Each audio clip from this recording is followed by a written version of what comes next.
Hello all, and welcome back to The Easy Nerd.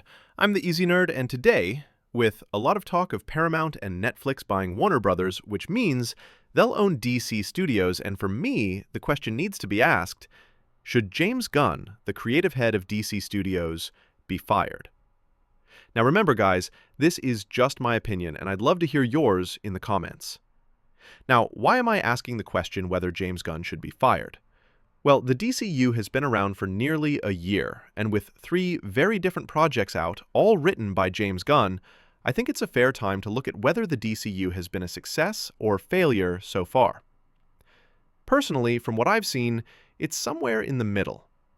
Creature Commando's animated series was neither a failure nor a success, as it wasn't big in the rating but did well critically, so I'd say being neither is fair. Personally, as a huge comic fan, I thought it was decent, but it could have been better and it had all of the ingredients to be better. Superman, I would argue, was just about a success. With it doing well enough critically and with fans, however, its box office, I think, is around break-even. According to Forbes, it lost $40 million, but I think it will make that up in merchandise and home media sales. I think it successfully introduced a decent Superman and Lex Luthor and sidecast to the universe, but I wouldn't say generation-defining version, but good enough. Not worse than what came before in the DCEU, but certainly not better. I'd argue David Cornersweet, who is well cast in the role, has the charm of Superman, but not the presence. Yet. I think with a better look and direction, he could carry that presence with ease.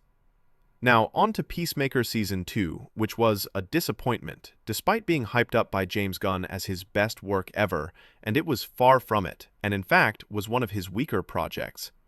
It started well enough, with the main character Peacemaker being the highlight, and the villain, Rick Flag Sr., great at first, and the side cast hit and miss, but by the finale, it just doesn't come together.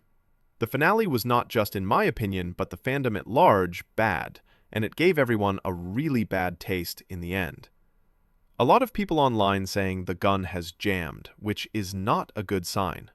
Made worse by video after the finale was released saying he's not sorry. Yes, that was the ending. No, I'm not sorry. Yes, it's streaming. HBO Max. No, you can't DM me about it.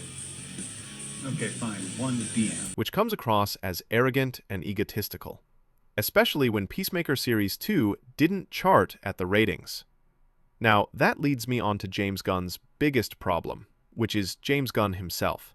He won't shut up and step aside and let his actors be in the spotlight, as David Cornersweet, who plays Superman, is very likable and a nerd like a lot of us.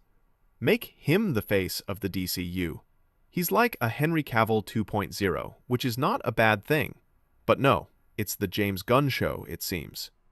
2 problems with pushing him hard as the genius behind everything. 1, he may be a one-trick pony.